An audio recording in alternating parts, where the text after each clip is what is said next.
Hey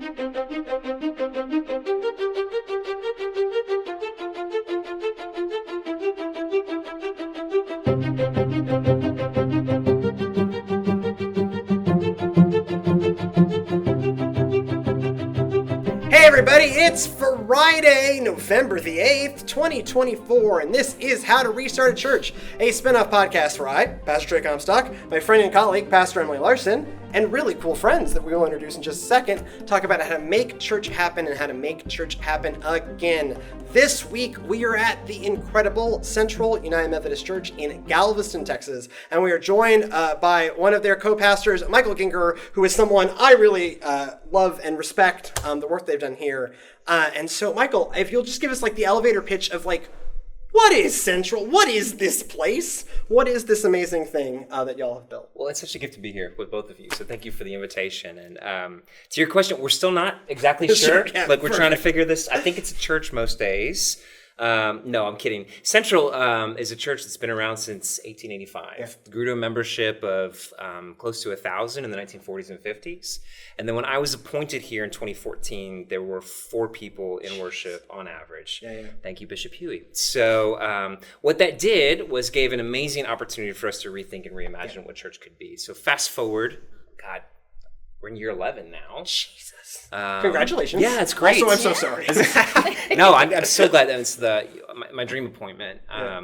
We are now the largest provider of services to unsheltered persons in Galveston County. We've got a full medical clinic, a full substance use disorder clinic, and a vibrant, thriving congregation sort of made up of everybody who's a nobody in Galveston County. So one of my goals with this show has always been, what y'all are doing is amazing, but I don't want it to just be like, this is lightning in a bottle. Yeah. You should just be impressed. Like, you should be impressed, but also, like, I want folks to realize that this comes from processes that can be replicated. Yes. And so I would love to know, like, in the early days, how did y'all land on this is who we're going to set out to be? Like, how did that happen? Because that doesn't come from nowhere, right? And you know, at least I don't show up at a church and then know, okay, this is who we're going to be. And so, like, how did y'all discern, at least initially, like, this is the church that we were, obviously this is not the church we are now, and then, like, how did y'all discern this is the church we're going to try to be? It's great questions. A couple things, I think. One, it was a priority from the small crew that we had coming down initially to be good listeners first. And to really to pay attention, what was going on in our neighborhood, what was going on in our community. And we asked actually a question for the first 6 months was, does there need to be a Central? Because at the time, things have shifted since then, but there were 4, and just before I'd gotten here, 5 United Methodist congregations on our island of 50,000 people. Oh my gosh. And so, I mean, I think it was, and other churches outside of our tradition that were doing amazing ministry. And so, you know, there's a real discernment period of, do we need to actually be doing anything here, or would it be better for us to partner with one of these other churches and just help kind of support the good work that they were already doing? So listening to our community, we discovered, no, there were some big gaps, specifically with the LGBTQ community, specifically with our unsheltered neighbors, with churches that were interested in doing work around racial reconciliation, and then our non-English speaking immigrants, undocumented friends. Sure, yeah. And so, with that kind of energy, we got started, began doing some deep listening. And I think with that listening, 2 things. One, I thought early on my job as a church planter was to come and bring God to Galveston. Yes. As if I could put God in my backpack and walk down the island and say, here you go. Yeah. When I had my like Copernicus moment and realized like the world doesn't revolve around Michael Ginger, right? Lord willing, we all get there. Yeah. But discovered, oh my gosh, God is at work in all of these places. And so what does it mean to have a perspective shift where instead of having to create or start anything, we can look for these places where the divine is already at work and put ourselves in those places? So, I mean, that looked like befriending gang members. So we are run by the 35th Street Bloods is our block. Hey. And so like my lay leader right now is the former gang leader of the 35th Street Bloods. He's got a bullet in the back of his head still, 2 murder charges, and he loves Jesus. Yeah, he loves Jesus, and Jesus loves him. Yes, thank God for that. And the other thing with that was, so you hear these stories of being in the middle of a gang-ridden kind of area or poverty or whatnot. it's easy to go to a needs-based approach to listening to our community. What are the needs? What are the lacking here? So if you would make that list of things of my neighborhood, you would see we've got gang activity, we've got homelessness, crime is out of control, we've got unaffordable housing. Instead, we decided to take an asset-based approach and say, what good things? So we'll call him Jasper, my gang leader, lay leader here at Central. Okay, so he's a gang leader. He's got management experience. He's got management, and he knows everybody. This is a guy who knows people. Yeah. He used to sell drugs in the street corner, so this guy understands market analysis and segmentation. He understands marketing. How do we use these gifts for the goodness of the kingdom of God, right? And begin to see these assets that exist. So small businesses and little neighborhood associations, and leveraging those. Yeah. And not everything had to be central. Right? We were really comfortable like helping seed in Galveston, who's 2 blocks from us, an urban farm in the middle of Galveston. How do we help you better do this? And the amazing byproduct of that has been a strengthening of both organizations, where people craving sort of a spiritual home. We say all the time, we're a place for the physically and spiritually homeless, right? To come and experience the divine, this radical grace that we talk about. And I think those concepts work whether you're in rural East Texas or you're in the Bronx or you're in Galveston. How do you listen well? And how do you have eyes to see where God is already at work in your community and partner there? One of the things that we talked about when Emily and I were in Palestine together was the rising tide lifts all boats. Yes. Right? That, Palestine, slightly smaller community, really lack of resources, no one, really insular. And what we noticed there was this weird number of folks trying to improve the community in very similar ways of I'm going to relaunch the farmer's market. I'm going to sell popcorn. For us, we're going to sell pumpkins. Whole lot of pumpkins. A whole lot of pumpkins. We have some pumpkin trauma. So we have pumpkin trauma. And so I think when one of those thoughts was how can church be this we need to teach people about Jesus. Absolutely. Absolutely. But if we're talking about developing a community, it's not just about how much stuff can we give away. By all means, let's give away stuff. Yep. Let's give away hella stuff. But also, how do we make the community itself healthier, other organizations able to thrive, that in the end, it is this holistic approach. John Wesley has this, 3 simple rules that we're all supposed to memorize. But one of the ways he talked about doing good, right? Do no harm, stay in love with God, do good, right? Or whatever order. Somewhere in there. I passed, it's all over. I'm done with that phase of my life. I have tenure, you can't take it from me. But I think it's one of the ways he talked about doing good was buy from your people. That's specifically enumerated is buy from your people. Because then their little business, then their family is healthier. And so then they're able to sustain themselves. And so that was deploy your resource for the good of your community. That's exactly right. And I think that's something we've done really well here at Central. And that's caused this. So that approach has caused us to ask even more upstream questions. What happens when your people can't access the market, right? Or what happens when they don't have the right pieces of paper that say they're able to do X, Y, and Z? So a lot of our work has come from those very close-up, bumping elbows and shoulders with people. We never set out to do any of this. And I think it's important for listeners to remember, we're telling this story now 11 years ago. Right? Yeah. So when we got started day one, we had one shower that was in, I think, an old office with carpet in it, right? So like all of your showers Beautiful. do. Yeah. The smells of Central, there's a whole tour we could do, I think, the smells of Central.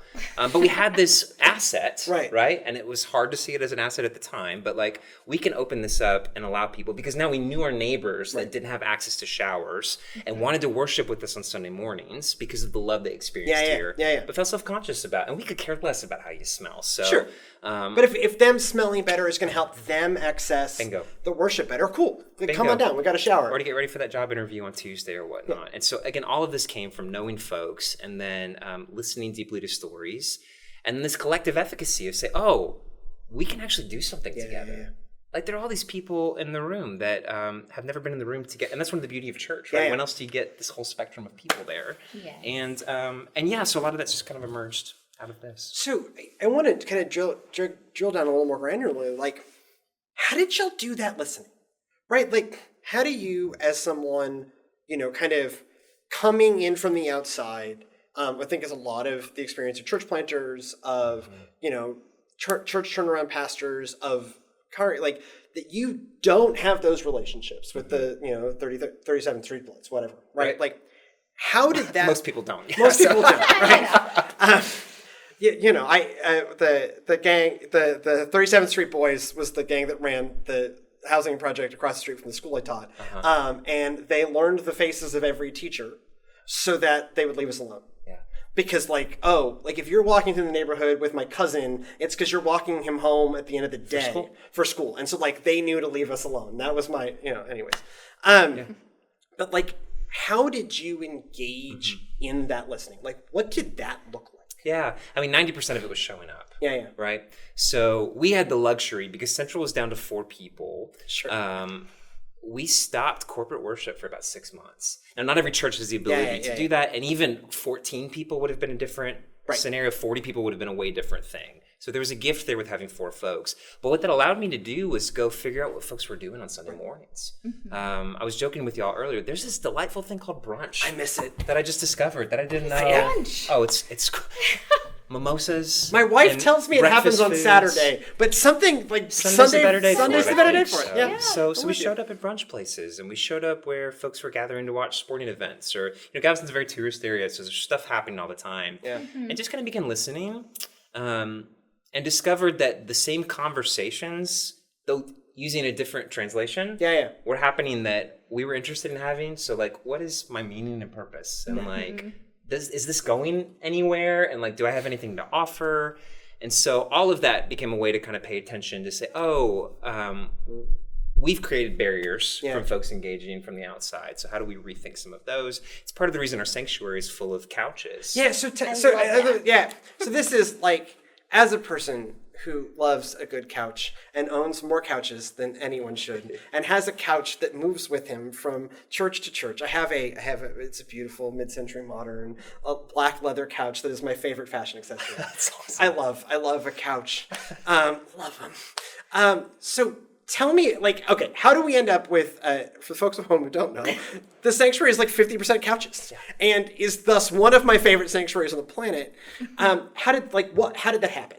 Yeah. And I remember, so I lived in Galveston when that was happening, working at another church down the way. But I remember the pearl clutching that happened. No pews? No pews. Oh my gosh, you were just desecrating. Can you worship without pews? Sacred It's space. it's a big question. And so I love your sanctuary still. It's still one of my favorites too. But again, it came from this listening of, I was still having conversations with my friends on my couch in my living room. Yep. Very much like this. Yeah. Where we were talking about these big existential sort of things. And sometimes they had theological language, but sometimes it was more just community, abstract, larger things. So we thought, what if we created that safety? Yeah. Right? What if we actually took the word sanctuary seriously and tried to make this a space where people could feel comfortable and safe? And that's gone even farther now with our unsheltered community, being able to find sanctuary during the week when they're being constantly harassed by other forces. But really spiritually, a place that was safe to ask questions, to sit and have conversations just like we're having now. What if church could feel more like a podcast? Yes. Rather than something like that. So that kind of modeled, I think architecture matters. And I think the way we reflect our values in our physical space is important. And so my hope is that even if it's your first time walking in to Central, because of the couches, you feel like there's a space for me here. When you hear, we open every Sunday morning with some kind of top 40 pop song or secular song, which is great. A theme of this show that I didn't know was happening. Oh, it's great. We were playing Beach Boys this last week. Billie Eilish the week before. Beyonce makes appearances. Radiohead a couple weeks ago. Good United Methodist Beyonce. Absolutely. Yes. Thank God for Queen Bee. But the idea is, again, you see a couch that feels comfortable, and then you're hearing music that you're familiar with. Because so much of our worship music is not familiar. I don't listen to KSPJ, no diss on KSPJ, but it's not the music that our folks are listening to. But hopefully when they hear that song, then when they hear Beyonce on the radio, they might tie it back to some experience they had on that Sunday morning. And they're like, I'm starting to put the pieces together. I remember this. Yeah. Yes, exactly. Because your spiritual life is your actual life. And so, Well, and I think a lot about that question too, of making the physical space mirror what we believe matters. And I do believe in an ascendant God. Right? Okay, to be theological. I'm relieved to hear this. Right, I know. Again, they ordained me. So at some point I had all of the right answers to the questions, or enough of them that I faked my way through it. And so I do believe in and I love a good cathedral. I have traveled the world looking at them and finding God in them. But also, we have overplayed our hand. We think, we're in the middle of we're in the never-ending process of what is the physical space that makes up servants of Christ? And one of the points that I keep making is we have this giant cathedral-shaped building that is also slowly decaying, or rapidly decaying in this very symbolic feeling. It's literally collapsing around us, crumbling, and it is super imposing. And you look at that space and you go, even I go I don't know. Am I supposed to be here? Am I supposed to be here? I'm a tattooed sinner. And for folks, there are folks for whom that kind of space is religiously powerful. I've got a good friend of mine who's on the choir at St. Paul's United Methodist Church, which is this beautiful cathedral space that's full every Sunday. And it speaks to the transcendence of God. It speaks to the transcendence of God. Absolutely. And it is like that music and that is how she finds God. And it's I'm so glad. Right. Good Lord. It's not how I find God. Right. And I think for a lot of folks that don't think they belong in our churches, it is not how they find it. They are feel so imposed. They feel so the imposingness of the space. And I can't go in there. And so to alter a space, we went to Union Coffee and I've interviewed them on the show too. And I am going to be in a coffee shop no matter what happens. I might as well find God there because Lord knows I'm finding coffee, and that's the other thing that sustains me. Yes. And so Jesus and coffee. Yeah. And so to alter that space, to then communicate, hey, I know you don't think you belong. You might belong here. Yeah. That, I think, is something we need to do more of. And I think that's the core value of what we're trying to do here is belonging. Mother Teresa, and I think we've learned it wasn't this perfect picture that she painted, but I do think she got this right where she said, you can diagnose all the world's problems with this, that we've forgotten that we belong to each other. Yeah. So central, I think at the end of the day, what we're trying to do is remind folks that we belong. You made me think of a story. So y'all got to meet Pancho downstairs. Yeah.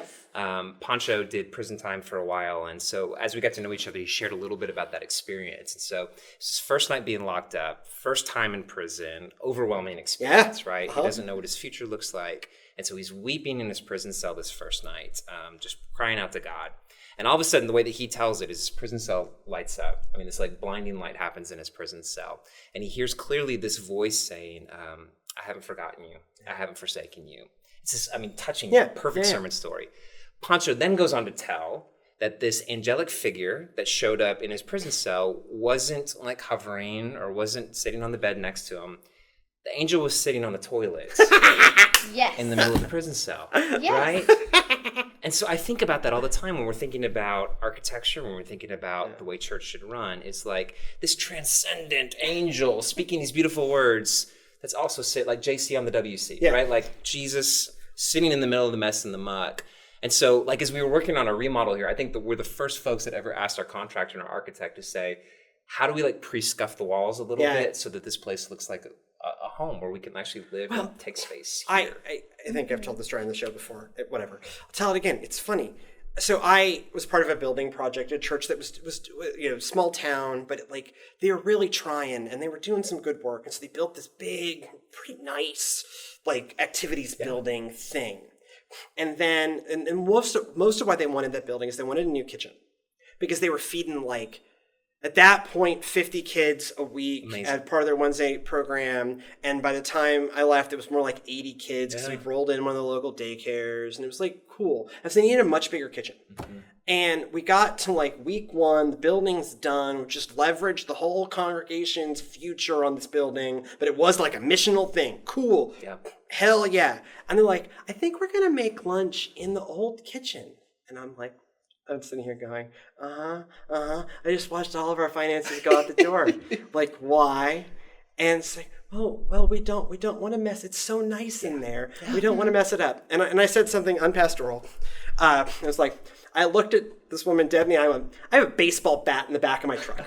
I will go to my truck and I will take that bat and I will smash a window in that kitchen. Yes. And then you can take it out of my paycheck because we have leveraged this congregation. We're going to use that kitchen. Yes. Yes.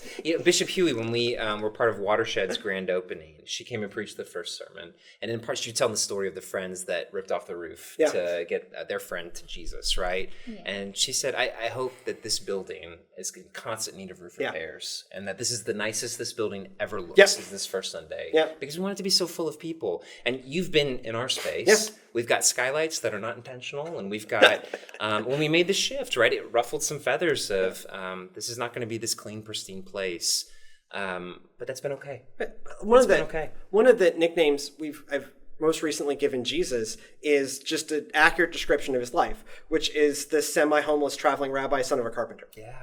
Like, God in God's ascendancy decided to travel the earth as a semi-homeless traveling rabbi, son of a carpenter. Right. Like, that says something about ministry that in a lot of my lived experience of church, we just lost. Yeah. Where, I would, as just like a depressed, punky teenager, was absolutely convinced that no one at the church around me had any idea what the pain inside me felt like. Now, statistically, I know now as a 38-year-old man who lived to 20, I now know that's not true. But at 17, that certainly as hell felt true, in part because it was this ascendant place where everyone was very put together, neat. Everyone was happy and smiling. Yeah. And it was just, and there's people I love at that church and whatever. I'm not really casting aspersions on that church specifically, but because of what God was communicated to be to me, I nearly lost my life to this feeling that there cannot possibly be anyone in this space that has felt what I am feeling, because if that was true, they would show it. And because we covered so much of the reality of life and the reality of who God is in these thick veneers of either niceness or ascendancy, I nearly noped out of, existence, but certainly noped out of church. Right. And it's one of the gifts, I think, of working with this population is our friends are so much better at wearing how they really are on their sleeves. Yeah. And it's just almost I get confused sometimes of who's pastoring. Right, yeah. Mm-hmm. And it's one of our values here is mutuality. And so, often our folks are better at saying, life's just hard right now. Which then gives me permission to say, hell yeah, it is. Me too. Yeah. Me too. And then we give each other permission to not have to fix anything, but just to get to journey alongside each other, which is a tremendous gift. I had a season of my life where I got to go into prisons a lot. Yeah. And some of those worship experiences, some of the most powerful I've ever had. I've seen your mugshot a couple places. It's believable. And it was because prison is this unique environment for a religious community. And I think similar to what goes on here of you don't get to act like you're some perfect being. Right. You're in prison. Right. There are innocent people locked up all the time, but generally speaking, you are in prison. Right. And so they are not able to, put on airs. Yes. And so when we talk about the forgiving power of God or that God still loves you, all of us are really screwed up. Yep.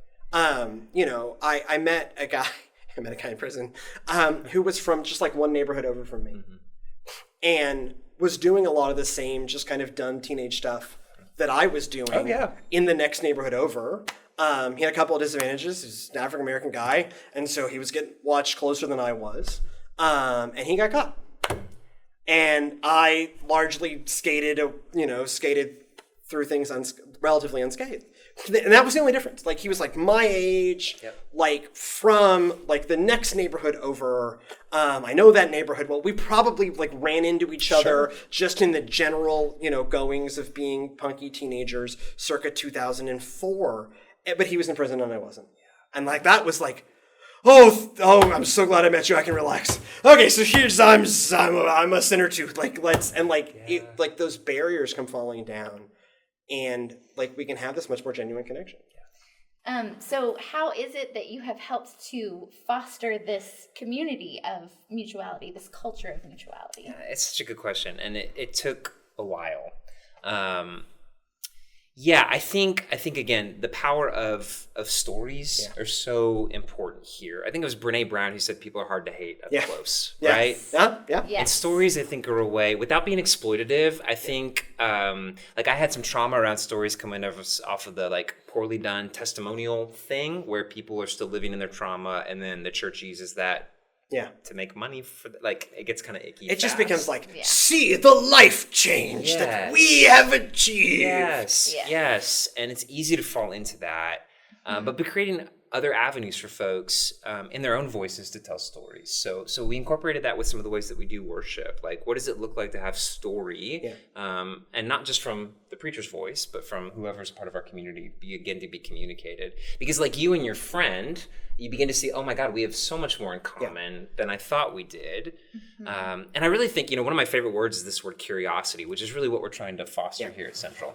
And I always thought that word came from the Latin word cur, C-U-R, right? Cur Deus homo, why the God-man, that Anselm book. And but it doesn't. It comes from the Latin word cura, C-U-R-A, which is where we get our English word cure, heal. Oh, wow. Yeah. Which is powerful. Yeah. So there's something about my posture when I'm open to you that healing takes place, but the divine seems to show up in these spaces in between. My friend Vipin, who's one of my coaches, talks about the God within us, the God around us, and the God between us. And it's really fostering this space. He's Hindus, but it's still Trinitarian. Sure. I haven't told him yet, actually. You got the whole Trinity thing going on. It's fine. Like, it all blurs together. Yeah. You should listen to our other new show, Cut the Crap. Exactly. So, yes. So I think creating opportunities for people to actually see each other, right, has been key for that. And that works 95% of the time. We had some pearl clutchers that, because of previous traumas, and we had one woman who, her son is experiencing homelessness, her adopted son.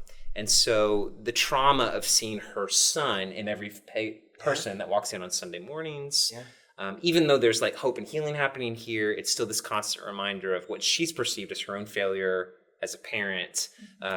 Sunday should be a place where I'm not having to think about these kind of hard things that I'm dealing with day in and day out. This just wasn't going to be the right church for her. Sure.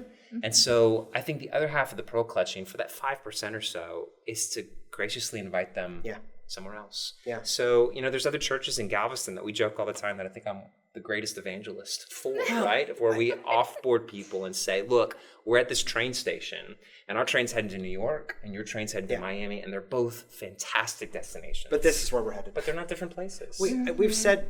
they are different places. I've said at previous churches, and we have a podcast where this is literally the intro for it, but like this, what we're doing may not be for everyone. Right. It's for anyone who wants to be here.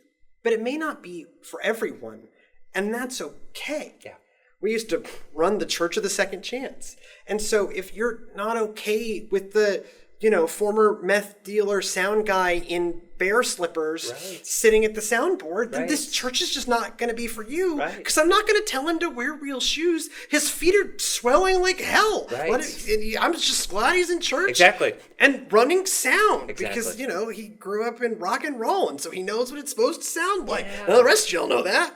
But, it's not... It is not necessarily going to be for everyone. It's just going to be for whoever wants to be here. So that clarity piece, which is something our conference is talking about right now, I think is key, of being able to say, this is where we're heading. That's been really, because one of our values here is care for the whole person. It's a beautiful value. But where does that stop, right? And so having clarity, this is our lane. We're going to do this really, really well. And thank God there are so many churches here in Galveston that we get to say, they're doing good work over here. Why don't you go partner with what? Because, again, I don't have a monopoly on the divine or on God. That was that early learning, right? So, but I do think that's a very small percentage for most folks. If you can just tell really good stories and then help themselves see themselves in that story and give people meaningful things to do and set up opportunities for folks. I mentioned earlier our peace meal. So it's a meal we used to do on Sunday mornings. It's gotten a little messy with our remodel. But we would share food together across the demographic divide and have little triangle, table conversation starters on each table just to talk about life. And then you learn, oh my gosh, this person who I'd put in this box, we went to the same high school, or we share the same love of the sports team, or whatever that is. That's been key. And all that flows from this kind of asset base that starts with what's right with people, not with what's wrong with people. Yes. And so if people can get caught up in a story, which I think is the whole Christian movement, right? Let's get caught up in a story larger than ourselves. That makes some of those transitions easier. So if I can see there are people here that wouldn't be if we didn't get rid of some of these pews and we put some couches in. And I can see myself a part of that exciting. One of our... she's passed actually about a month or two ago. Her name was Betty Bennett. She was one of the original 4 that was left here. Betty worshiped with us for a couple months and then fairly quickly decided this was not going to be the place for her. And Betty had a lot to say about what was going on here. But for the first year, Betty would call me about every week to check in to see how things were going here. Because Betty was able to frame and see, even though this church that my parents went to, that I've gone to for 70-something years, right? Mm-hmm. This isn't for me anymore, but I see myself as part of this legacy of helping this next group of people experience the love of God. And it's the most mature Christian thing I think I've ever experienced. For her to say, I'm going to hand the keys over to this, at the time, 25-year-old pastor who still looks like he's 16, right? Who doesn't know what he's doing, but trusting that the Spirit's going to do something. And I just think that's the most amazing. I hope that I have that kind of integrity and maturity whenever I'm Betty's age. We've been blessed at Servants to have some of those kinds of moments. We, I'm going to ask you about money here in a second. The questions get real hard. But, anyone who listens to this show knows that our church is a beautiful perpetual funding problem. Yes. And, we had hit one of these real walls, and we've had a little bit of money historically saved up, the Texas Methodist Foundation that was used for small projects, but it's the kind of money that if we could open it up would keep us open until the bigger strategy. Anyways, and so we're sitting in this board meeting, we're into hour 2.5, and I invite some of the long-term members of the church to talk about what would it mean if we talk about this money, and what would it mean. How do you feel about us opening it up? And, a couple of our long time, now retired lady grew up in this church, gives an truly spiritually moving impassioned speech about, we need to care for our children. Now our children means, young people largely from Honduras who do not speak the same language as the English service. And another lady gave a beautiful, moving comment that it was this money existed for the improvement of the church and this is the right use for it. And I'm pray, often church board meetings can be the revelation of evil in our midst, right? They can just be if there is a hell, it might be a church board meeting. There's one at we have a great board. 2018, February of 2019, I think Emily and I passed through hell. But this was just this, I'm sitting there, I'm supposed to be leading this meeting, I'm supposed to be leading this church or something. Right. That's what the job title says anyways. And I'm oh my God, maybe we got a shot at this thing.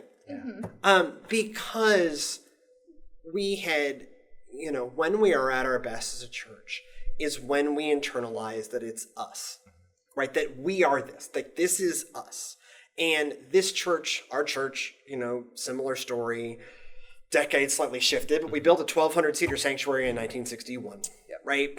And now we are home to largely Honduran and Nicaraguan immigrants, 50-60% under the age of 18. We just and that's all happened in 4 years. This stuff doesn't happen. And so for some of our folks, it's just absolute whiplash. And to hear that, I found that moment really moving of, oh my God, praise God. That's real church. There might actually be some Christians here. There might actually be some Christians here. I sometimes wonder, where are the Christians? Yeah. I found some. That's beautiful. It was beautiful. It was. That's really beautiful. And so I do wonder, and it's not just you. I ask everyone doing these kind of interesting, crazy, super specific, community-oriented, largely with people who don't make any money.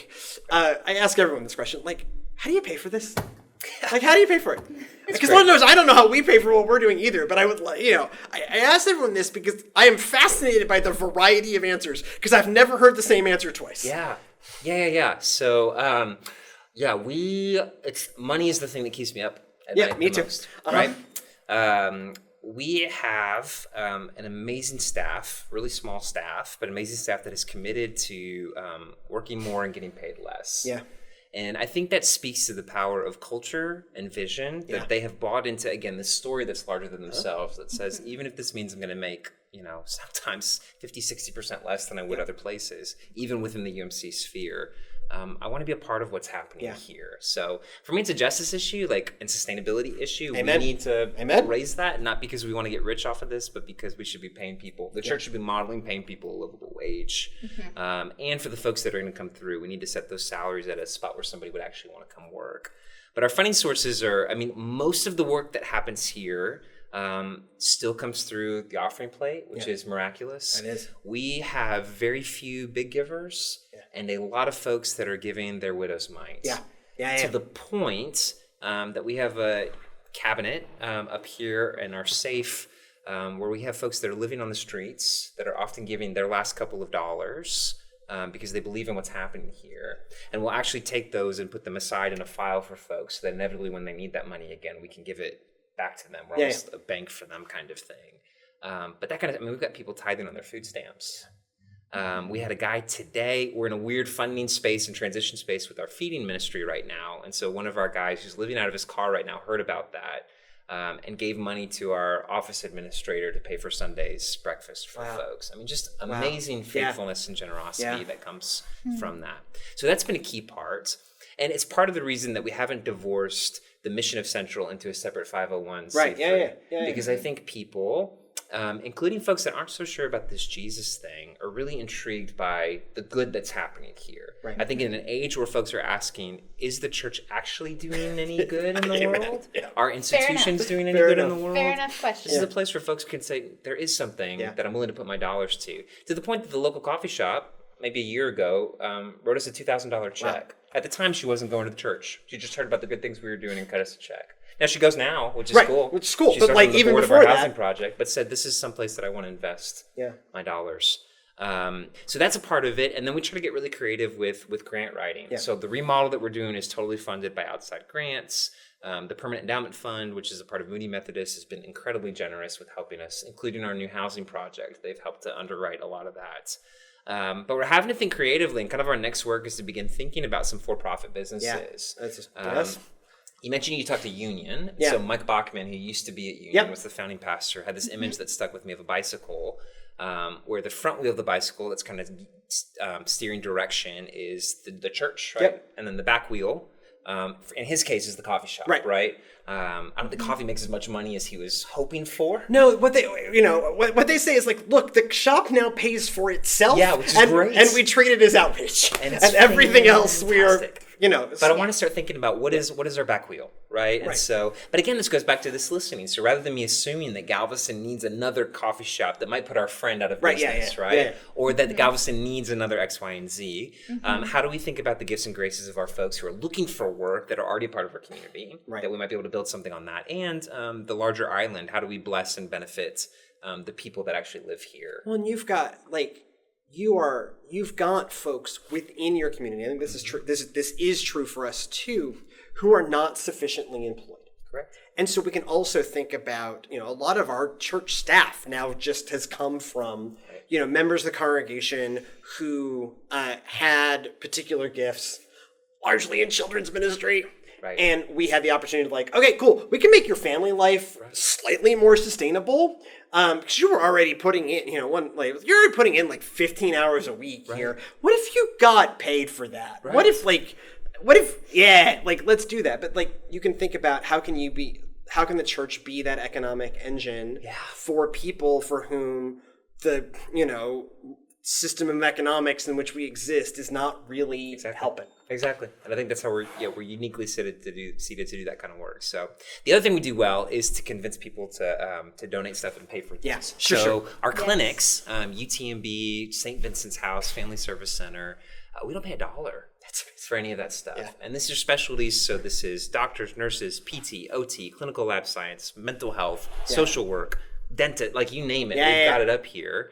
It's probably, I don't know, $1.5 million to $2 million thing that we pay $0 for. You're just open up the space. Because of a good story. Right. Yes. Because people have heard about the work that's going here and they want to be a part of that, right? We had another organization that's partnering with us and the New Housing Project to provide counselors. They wrote an extra grant for their organization to pay for 4 folks to come and work. So again, I'm not sure who the Christians are in this. We're supposed to be the church. Yeah. But I've never heard of an organization before writing an internal grant to allow people to go work outside of their organization. What a beautiful thing, right? And so I think there's opportunities. What would it look like for that to be a model within the UMC? For some of our maybe resource-heavy churches to say, what if we funded a position where rural East Texas church or urban beach town church could actually use some of our people and our resources, almost a cooperative parish kind of model, but without the autonomy or without the control, still preserving some autonomy pieces to benefit folks. We played with that model in rural East Texas. Mm-hmm. And so we ended up with this a weird number of churches shared between 4 of us. So at one point between 1 elder, 1 deacon, 1 licensed local pastor, and 1 certified lay minister, we had 6 churches. That's awesome. Yeah. And that's so good. And so Grace Church, the People of Second Chance, which has never been an economic engine for anything, was the only one that owned a copy machine, was the only one with a phone line, was the only one with any full-time anything. Yeah. And the certified lay minister and the licensed local pastor had come out of Grace. And so they already had a relationship there. Yeah. And so we centralized worship planning. We centralized the manufacturing of bulletins. During lockdowns and crazy stuff, we centralized digital ministry. Yeah. And we were able to sustain. And I would love to know what we could do with it. Because Grace Church, I don't mind naming numbers, it's only a $360,000 a year organization. Yeah. But compared to the other churches in our weird system, it was 5x, 10x what these other churches were able to bring. And so we just had stuff and people and Emily had to manufacture a bulletin for 1 church. You might as well manufacture a bulletin for 6. Right. Yep. And we have we had a podcast that fed that ministry. Well, let's have these other folks on it. And now, we're doing a similar thing with Kelty's UMC in Lufkin now. And I would I love the what would it look like for churches with even more real resources than what Grace Church had? How can you leverage that so that the overall machine, the overall bicycle of ministry, is able to do more things? Yep. And these kinds of ministries that ours that make no money, no money, no money. Because no idea, there's just not money. What happened? A lot of church life is based on the tithe. Yeah. And with the tithe, as we have interpreted it in modern American church, is that the people around you are making 110% of what they need. And your job as church funding person, call it senior pastor or whatever, your job as person who makes machine go, you need to fleece the sheep, right? Because your sheep are holding out the 10% that they definitely have, and you need to shear the sheep, not in a way that harms. This is key to this analogy. This doesn't harm the sheep. Yeah. And then you will have everything you need because your sheep have way more than they need. But what happens when you plant a church with unsheltered folks or new immigrants? Yeah. Or even East Texas folks that are doing the best they can, but because of COVID or whatever, well, they work for a prison, they work for a meatpacking plant, they work for Walmart. So hard, right? It's just what happens when, the way I tell, there's just a couple ways you can tell the story of our current finances is we are either the church of 150 people that makes the same as my church of 35 people in rural Central Texas. That's about our plate. We are a church of 150 people that makes the same as Blue United Methodist Church did in 2017. Right. Okay. So Blue had 35 people. So there's that. Or you could say, what happens when your folks are only making like 60% of what they actually need. Right.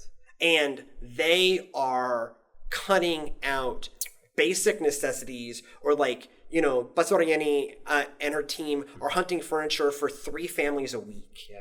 Like, what happens when that's your whole congregation? And then we can just say, oh, these folks just don't get nice things, I guess. But like, that's not just or what we believe or any of these things. Right. And so then how do we how do we like find those models? Because you're right, and I've said it too, there's enough money out there. I think so. The money exists. Mm-hmm. And I think Trey, the other side of this too is it's easy to get stuck, and I think money is critical to this. Like, it's so important for all the stuff that we're doing, right? But I think also that can become a barrier sometimes to innovation and creativity. And so we eventually got some support from the conference to kind of do a new church start. But like, Central's annual budget when we got here was $40,000 a year. That's for everything, right? Yeah. Mm-hmm. And so you got to get real creative at that point with how are we going to have staff, how are we going to keep the building open? And I think that was some of our best time. Yeah. And there's part of me that wonders what would happen if we took some of our over-resourced churches and put them through a period of scarcity, just to see what kind of innovation could come out of it. Yes. But I think I we talk call all the it broke time. people shit. Well, the phrase we use in the office phrase. often is broke people shit. Yeah. And so we went through our season of that, and so I would say all the time that like we were one of the richest churches in our conference. We just don't have any money, right? Yeah. So this asset-based approach begins to let us see. Jasper, who lives in the apartments across the street, has all these incredible gifts. So we can't afford a building contractor, but like he knows how to fix all this stuff in our building. So, or we've got a guy named Bobby Carter, who's a member at Chapelwood, who is here 5 days a week just fixing things for us that I didn't even know could be fixed. Right. Like, so I just think sometimes I do think we have to have the money conversation because it's key, and in a lot of ways money drives ministry. But I also think we miss out on some creativity and innovation when we see money as the only asset or resource in our communities. People are the best thing that we have, and stories I think second right after that. Well, I think of the number of things that I would have had to pay for, except we had people that know how to do it. Right. Like we had, I think I've told the story before, but like we had a tree go down. This is previous storm, but we had a tree, massive, barrel of a tree. Yeah. And I was like, this is back when we were truly broke. And I'm like, what are we going to do? Yeah. And then Yenny is like, oh no, we got it. And I'm like, what do you mean you got it? And then just like after worship, there was like literally 10 men from the congregation in their church clothes with chainsaws. Yep. And like the chainsaws just materialized. Yep. Just magically there were hella chainsaws everywhere. Yep. And in like, I'm exaggerating only a little, but within like 35 minutes, they were barely late to lunch. Yep. And that tree was gone, just decimated. And I'm like, this was literally impossible. This is a multi-$1,000 tree removal job. And I just watched it happen with like 10 dudes with magic chainsaws. But I bet Pastor Yanni told a story, right? That says, look what we can do together. Yeah, so, exactly. Yes. Yeah. We had our open house for the dormitory. It was about a week before. Stress because all these folks are going to come through, right? The mayor shows up at this thing. Philanthropy shows up at this thing. It was a wonderful event. But the week before, I drive by to go kind of see how things are going with our executive director over there. And I pull up, and there's probably 15 or 20 folks working on the house. And then I get there, and I realize, oh, they're all our people. And they aren't just our people, they're all people that are living on the streets.